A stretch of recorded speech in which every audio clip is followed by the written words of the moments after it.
gratifying was it to get the interception you got in the first quarter of your first game back from injury? Just grateful to go out and just execute and play football again. That's all. Plays go be made by everybody, but I'm glad I got to make a play in front of 100,000 on my return, I guess. The NBC broadcast hinted that you had a long journey to get to this point. First, talk about the injury. Just how upsetting was it to not be able to do what you love for the last season? Or much last season? When injuries, a lot of people go through them, and it's either they bounce back or they dwell in it or they get re-injured themselves. I just wanted to focus on me getting healthy and, make sure my mental was all right as well, because other things, but, it's a part of the game, and just take it as it is and just get better from it, honestly. What did you turn to get through that tough time? Because I know what you're talking about. You unfortunately lost a family member during that time as well. So how did you cope with both of those things at the same time? I leaned on my coaches and my therapist and then my family, and then just kept all my faith in God as usual. Was there something they told you that really got you through that time? I mean, nothing specifically, but I know my family back home, they always watching me and they always holding me to a higher standard and they hold me on a higher pedestal. So I don't ever want to let them down with things I do. So I always want to keep my family name in good spirits. What type of figure was your mother in your life? I mean, my mom, she was just everything to me, honestly. From the time I was born to all the way up to her passing, she always been with me every step of the way. Unfortunately, I lost my dad when I was real young, so it's been me and my mom since practically forever. So, she was a big, vital role in a part of everything I do. So, love and miss her. And how much did she have an impact on what you did on Saturday in Michigan? I'm pretty sure she had something to do with it.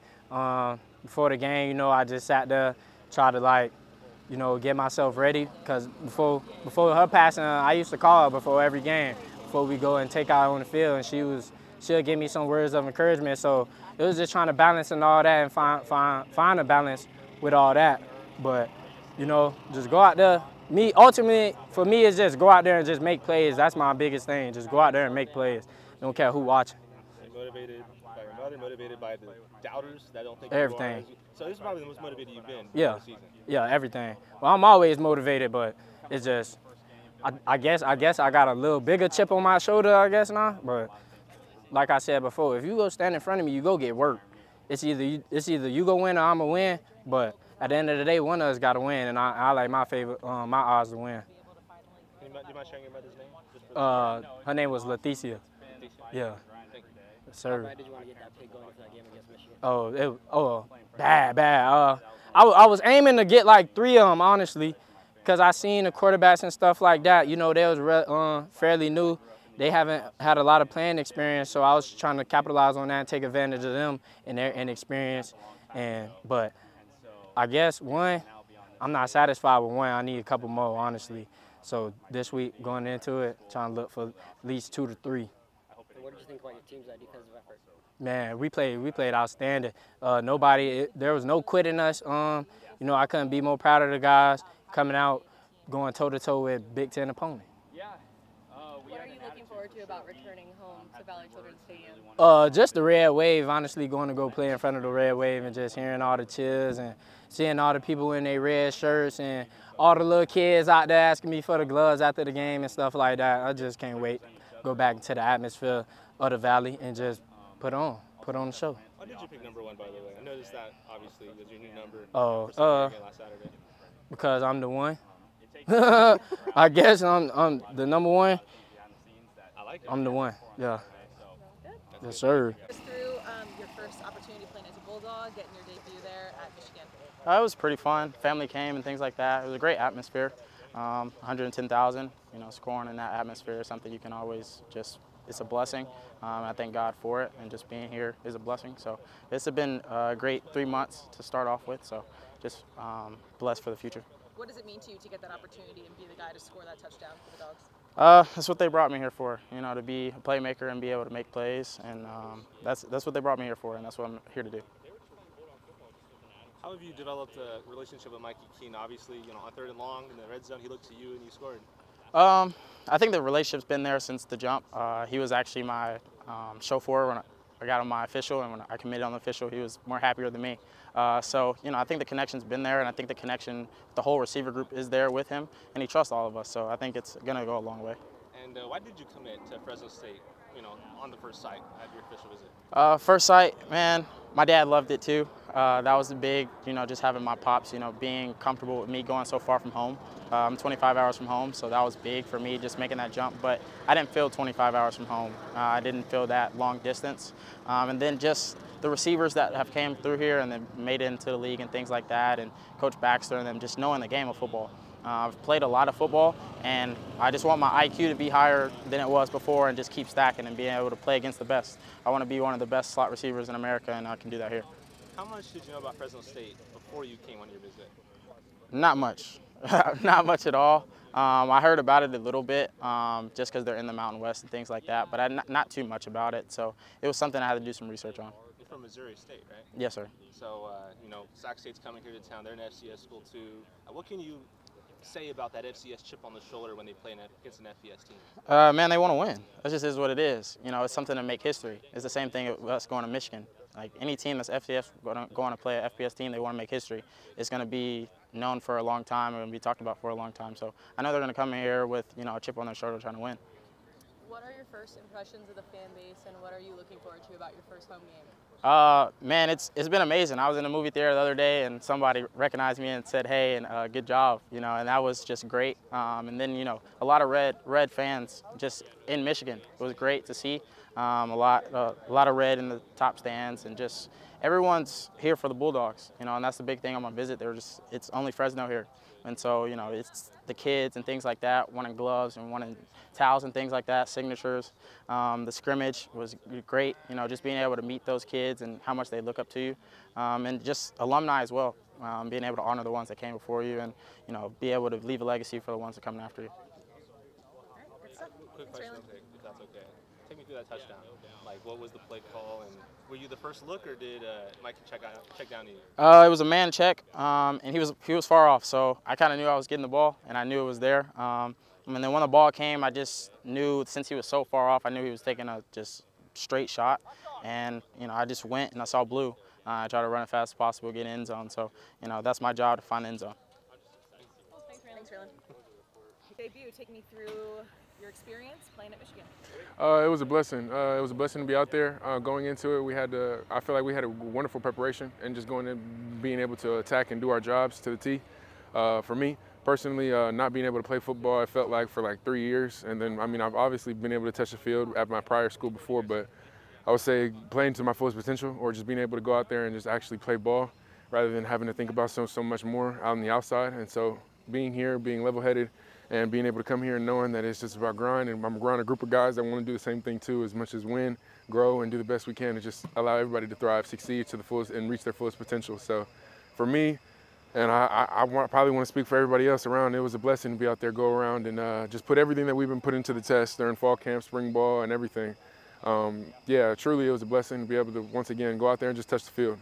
It felt like it was taken away from me for a minute, and so being able to go out there again and get the opportunity to just, I don't know, it just felt like to show the world again that I'm still here. So it's just like little things like that. It's a blessing, and I'm so thankful for this team to bring me in like a Bulldog, like the Bulldog family that they have. You talked about the preparation and how prepared you guys were. Tell me a little bit about working with Coach Franklin and what that experience has been like. Working with Coach Franklin has been an amazing experience, I'd say, truly. I'm learning a lot more just about my positioning, whether it just be on the defensive line or learning the 3-tech. 2-eye or nose guard or tackle, other positions on the defensive line as well. It's not just defensive end. So I'm being able to really learn also the defense, the linebackers, where they fit, how they fit in certain coverages, how they fit in certain schemes, and just different formations and how things are supposed to go, and playing for or playing towards the offense, and how they, can come off based off their formations that they run. Whether it be gun far, or whatever it may be, I'm able to like read it more so now, and like, I would say seeing a running back on the offset, knowing that it could potentially be coming to me or counter, just little things like that I wasn't able to speak, or I wasn't able to pretty much say to you. I would just play, I play defensive end, and I get the quarterback. So like, I don't know, just being able to truly learn and understand how there's a bigger side of football than just downset hut, but actually trying to perfect your craft each and every single day, each and every rep, and each and every opportunity that you get. So that's pretty much what I've been trying to do with Coach Franklin. What kind of options did you have out of the transfer portal, and what made you choose Fresno State over those options? Options.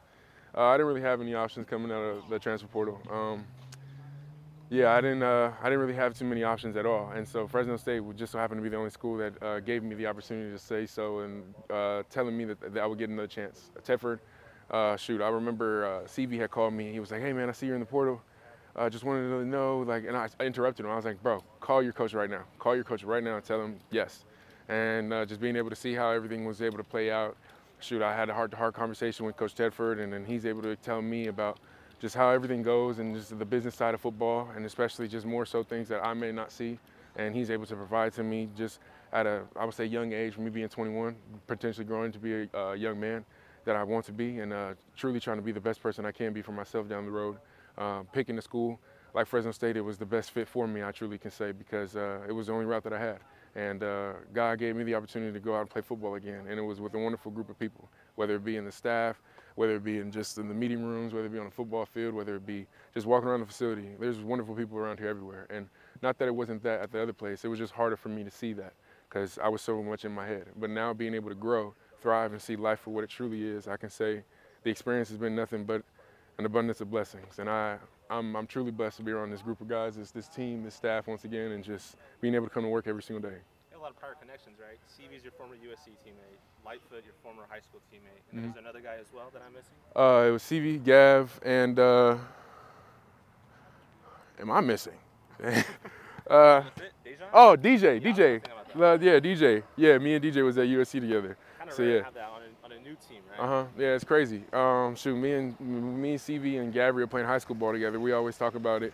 Or like when I was at USC, we had a picture after we had played them, and it was like Gabriel was in the picture, CV was walking in the background, and then like it was like it was another person at the time that transferred from USC to Fresno State, and he was just so in the background, like he wasn't even like a picture that was supposed to be happening. We just took it, and then now if you fast forward to right now, we're able to see how everything just plays out, and nobody really has the plans, and nobody able to see things for what it is.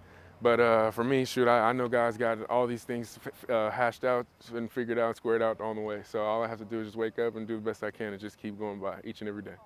Given the situation you explained, what did that meeting with Coach Tedford mean to you? And did he say something that kind of impacted you as you move forward here? I would just say it meant, I mean, when I say everything, it sounds pretty much cliche, but when I'm saying that, I'm speaking more so on a broad topic of just more life. Football is my getaway, and if outside life isn't going good or anything else isn't going good, I know I can go play football.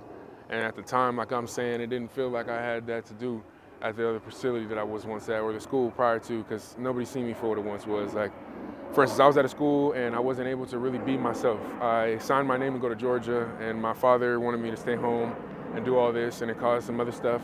But being able to truly see that too and grow from that, me and my dad have the most wonderful relationship now because we're able to see things for what they truly are rather than, hey son, I wanted you to stay home, I wanted you to do the best you can.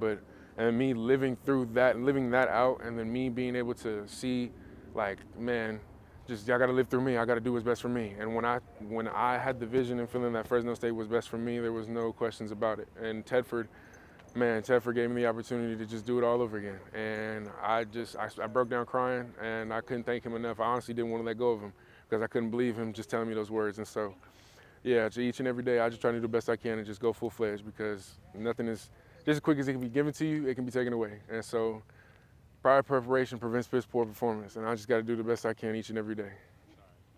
So playing for Coach Jethro, I mean, it's a bit of a grind, right? Y'all are always the last ones off the field and all of that, but seeing how prepared your group was and how outstanding the defense played, does that give you more motivation?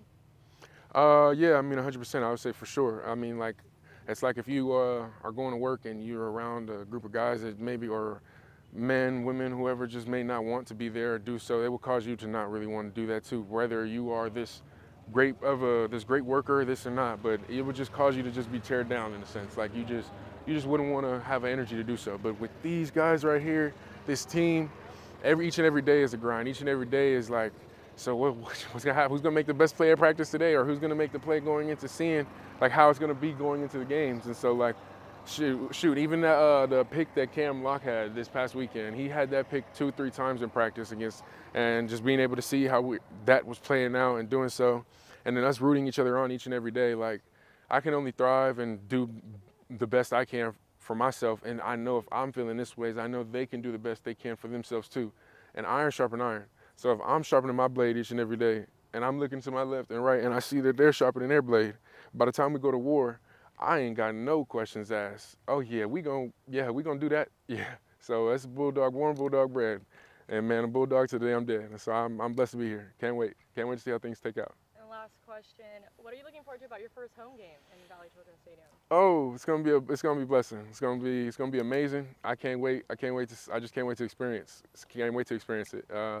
It's gonna be a new sight for me, and I think it'll be awesome also for my family to come out and see. So. Yeah, I can't wait to see Red Wave and everything that everybody talks about. I think once again, when I walk down that tunnel, I think it'll be awesome. I think it'll be awesome. Yeah, thank you.